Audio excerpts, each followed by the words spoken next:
तो फ्रेंड्स ये गेहूँ पहले छानने होते हैं, उसके बाद फिर इनको छान कर फिर हमने धुलना होता है। धुल कर फिर कम से कम 1 हफ्ते तक तो इनको सुखाना ही पड़ता है।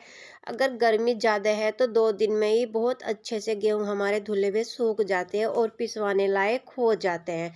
तो ये गेहूँ मैंने धुले थे 31 तारीख में और 8 नवंबर का बाबू का बर्थडे था, तो उससे पहले पहले मैंने ये गेहूँ धुल कर सुखा दिए थे। सुखाकर फिर मैंने इनको क्या-क्या किया है पूरा मैं आज इस ब्लॉग में दिखा रही हूँ, क्योंकि ये व्लॉग मैं डाल चुकी हूँ बट इसमें कुछ अलग भी है जो मैं आप लोगों तक शेयर कर रही हूँ। 2 रोटी बनाने में कितना समय लगता है, जितना कहना आसान होता है, सच बताएं 2 रोटी कमाना और 2 रोटी को बनाना बहुत ज़्यादा मुश्किल होता है। तो चलो उसी के साथ साथ मैंने दूसरे भी गेहूँ धो दिए थे। पहले एक बारी के धोए, फिर दोबारा से धोए, तो 2 बार मैंने ये गेहूँ धुले थे और दोनों को करीबन रोज़ डेली हमने 3-3 4-4 बार इसमें हाथ निकालना, फिर शाम को इकट्ठा करना, कबूतरों का भी पहरा देना, फिर बंदर का भी पहरा देना। और हम लेडीज़ों के ऊपर इतने सारे काम होते हैं, जिसमें झाड़ू पोछा, बर्तन, 3 टाइम का खाना, डस्टिंग, बहुत सारे काम होते हैं। तो गेहूँ मेरे धुल चुके हैं, पिसवाने के लिए मैंने रखने हैं बहुत अच्छे से। तो 2 बार से फिर से मैं इनको छान रही हूँ और छान कर इनको मैं आज अपने एक बोरे में भर के चक्की में भेज दूंगी और पिसवा कर फिर आप लोगों को दिखाऊंगी कि इन गेहूं के आटे से रोटी तो हम डेली ही बनाते हैं, लेकिन कुछ अलग भी बना सकते हैं। बहुत सारी ऐसी चीज़ें होती है गेहूं के आटे से जो हम बना सकते हैं सिंपल रोटी के अलावा। तो चलो उसी की वीडियो आप लोगों तक मैं शेयर कर रही हूँ। सारे गेहूँ मेरे छन चुके हैं और बस स्कूटी पर रख दूंगी, बच्चों को मैं भेज दूंगी पिसवाने के लिए, क्योंकि दोबारा से फिर से छान रही हूँ। तो आप लोग देखो मैंने कितनी मेहनत की है इन गेहूँ के लिए। पहले मैंने इनको छाना, फिर मैंने इनको धोया, धोकर सुखाया, सुखाने के बाद फिर से मैं इनको छान रही हूँ और आज फाइनली हो गए हैं मेरे गेहूँ बिल्कुल।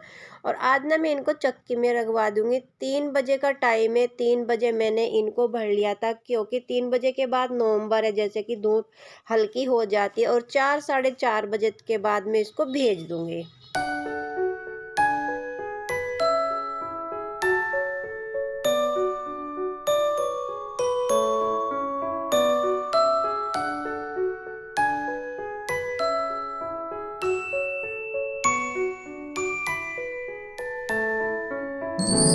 जिस दिन मैंने गेहूँ धुले थे, तो धुलने से पहले मैंने अपने सारे गेहूँ छान छान कर धुले थे। तब भी मैंने आप लोगों को दिखाया था कि कितनी सुरसुरियाँ मिट्टी वगैरह इसमें थी।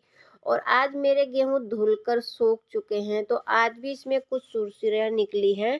तो पूरे गेहूँ मैंने छाने, छान कर मैंने पिसवाया और पिसवा कर अब मैं क्या करूँगी, जितना भी मेरा आटा यहाँ पर है मेरे पास, पूरा मैं छान कर अपने डब्बे में भर कर रख दूँगी। और भर कर रखने से एक काम आसान हो जाता है कि रोज़ के रोज़ हमें छानना नहीं पड़ता।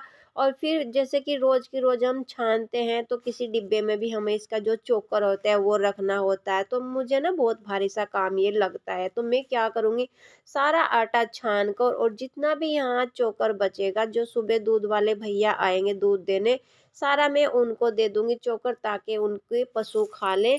तो ऐसे मैं अपने काम आसान करती हूँ। और सच बताऊँ ना, आज इस वीडियो की एडिटिंग करते हुए मुझे ना बहुत भारी सा काम लग रहा है कि यार 2 रोटी कमाना और 2 रोटी बनाना सच में कितना मुश्किल काम होता है। और सबसे में इतना मुश्किल काम, तो सबसे ज़्यादा मुश्किल काम तो ये होता है दोस्तों कि 2 रोटी हम औरतों को खाने के लिए कितनी भागा दौड़ी करनी पड़ती है, कितना भागना पड़ता है। सुबह 4 बजे से लेके, वैसे अब तो ठंड हो रही है, 5 साढ़े 5 तक सब उठ जाते हैं, और उसके बाद रात के 11 बजे तक हम लोग भागते ही रहते हैं, भागते ही रहते हैं, क्योंकि दिन भर हम लोगों के ऊपर इतने काम होते हैं, इतनी जिम्मेदारी होती है। तो इस गेहूँ के आटे को 6 नवंबर को ये पिसकर आ चुका था और इस गेहूं के आटे से ही मैंने बाबू के बर्थडे पर ये न्यू सी डिश बनाई थी, जो मैंने अपनी पूरी फैमिली को खिलाई थी और सबको बहुत ज़्यादा पसंद भी आई, सबको बहुत अच्छा भी लगा, सबने बहुत तारीफ भी की। तो ये